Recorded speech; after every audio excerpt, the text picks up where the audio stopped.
സ്വന്തം അമ്മയുടെ നെറുകം തലയ്ക്ക് ചുറ്റിക കൊണ്ടടിക്കുന്ന മാനസികാവസ്ഥയിലേക്ക് പോകുന്ന മക്കളെക്കാൾ എത്രയോ ഭേദമാണ് അല്പം പഠിക്കാൻ പുറകിൽ പോയാലും നല്ല മക്കളായി വളരുമെങ്കിൽ നമ്മുടെ കുട്ടികൾ എന്നുള്ള കാര്യമാണ് നമ്മുടെ മാതാപിതാക്കൾ എപ്പോഴും ചിന്തിക്കേണ്ട ഏറ്റവും പ്രധാനപ്പെട്ടത്. ഈ അമ്മയ്ക്ക് പറയാനുള്ളത്, ഈ അമ്മ വലിയ വിദ്യാഭ്യാസമൊന്നും ഈ അമ്മയ്ക്കില്ല. താഴ്ന്ന ജീവനക്കാരിയാണ് അമ്മ. പെൻഷനായി. ഇപ്പം 74 വയസ്സായി അമ്മയ്ക്ക്. പക്ഷേ എന്നും പേപ്പർ അരിച്ചു വായിക്കുക അമ്മ. ആ പേപ്പർ വായിച്ച് അടുത്തതാണ് ഈ കളക്ടറായ അർജുനനോടുള്ള സ്നേഹം, ബഹുമാനം, ആദരവ്. അത് വാക്കുകൾ കൊണ്ട് പറഞ്ഞാൽ ഒതുങ്ങില്ല.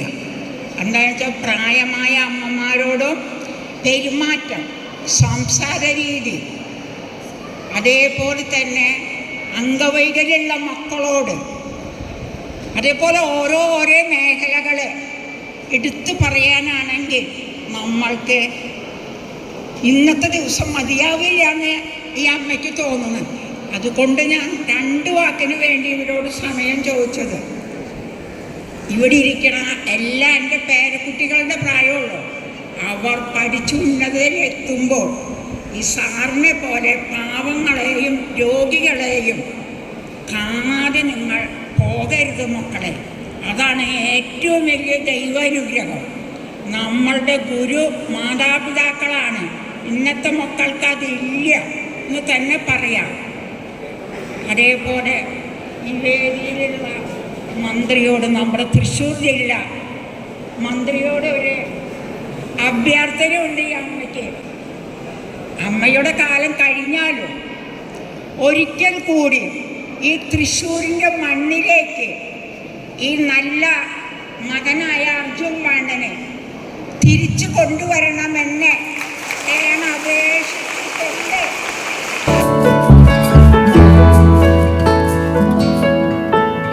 പലപ്പോഴൊക്കെ സ്കൂളുകളിലൊക്കെയും കുട്ടികളോടൊക്കെ കാണുമ്പോഴത്തേക്ക് പറയുമായിരുന്നു, നിങ്ങൾ നല്ലോണം നല്ല വിജയം നേട് 10ലും +2ലൊക്കെ. അതിനുശേഷം നിങ്ങളെ വേദികളിൽ വെച്ച് സമ്മാനങ്ങൾ മേടിക്കുമ്പോൾ കാണാമെന്നൊക്കെ ഒരുപാട് പേരോട് പറഞ്ഞിട്ടുണ്ട്. അപ്പോൾ എന്തായാലും ഇപ്പോൾ ഇങ്ങനെ ഒരു വേദി കിട്ടിയപ്പോഴത്തേക്ക് എല്ലാവരും ഒന്നും കൂടെ കാണാമെന്ന് വിചാരിച്ചു. അപ്പോൾ നമുക്ക് അവധിയും കിട്ടിയപ്പോഴത്തേക്ക് എന്തായാലും വരാൻ സാധിച്ചു. എന്തായാലും നിങ്ങളുടെ സ്നേഹത്തിനും സന്തോഷത്തിനും ഒരുപാട് നന്ദി.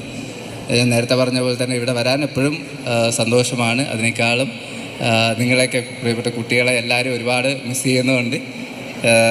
എന്തായാലും നമ്മുടെ കുട്ടികൾക്ക് എല്ലാവിധ ആശംസകൾ അറിയിക്കുകയാണ്. നല്ല വിജയം നേടിയ 10ലും +2ലും നല്ല വിജയം നേടിയ എല്ലാ കുട്ടികൾക്കും നമ്മൾ എല്ലാവിധ ആശംസകളും. ഇനിയും ഒരുപാട് വിജയങ്ങൾ നേടാൻ സാധിക്കട്ടെ. ഇതൊരു തുടക്കം മാത്രമാവട്ടെ എന്ന് ആശംസിക്കുകയാണ്. നമ്മുടെ ജീവിതത്തിൽ ഒരുപാട് ചാലഞ്ചസ് ഒക്കെ ഉണ്ടാവും. അതൊക്കെ നല്ല പോസിറ്റീവായിട്ട് ഫേസ് ചെയ്ത് മുന്നോട്ട് പോയി കഴിഞ്ഞാൽ നമുക്ക് നമ്മുടെ ലക്ഷ്യത്തിലോട്ട് നേടാൻ സാധിക്കും. ഓരോ തടസ്സങ്ങൾ വരുമ്പോഴത്തേക്കും അതെന്തെങ്കിലുമൊക്കെ റീസൺ ഉണ്ടാവും. അത് നമ്മൾ ഓവർകം ചെയ്ത് നമ്മുടെ ലക്ഷ്യത്തിലോട്ട് പോയി കഴിഞ്ഞാലാണ് നമുക്ക് വേണ്ടി എന്തെങ്കിലുമൊക്കെ നല്ല കാര്യങ്ങൾ വെയിറ്റ് ചെയ്ത് നമുക്ക് നേടാൻ സാധിക്കുകയുള്ളൂ. എപ്പോഴും പോസിറ്റീവായിട്ടിരിക്കുക.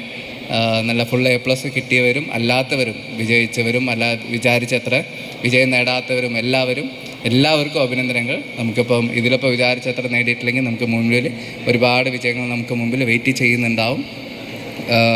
എന്തായാലും ഒന്നും കൂടെ അഭിനന്ദനങ്ങൾ അറിയിക്കുകയാണ്.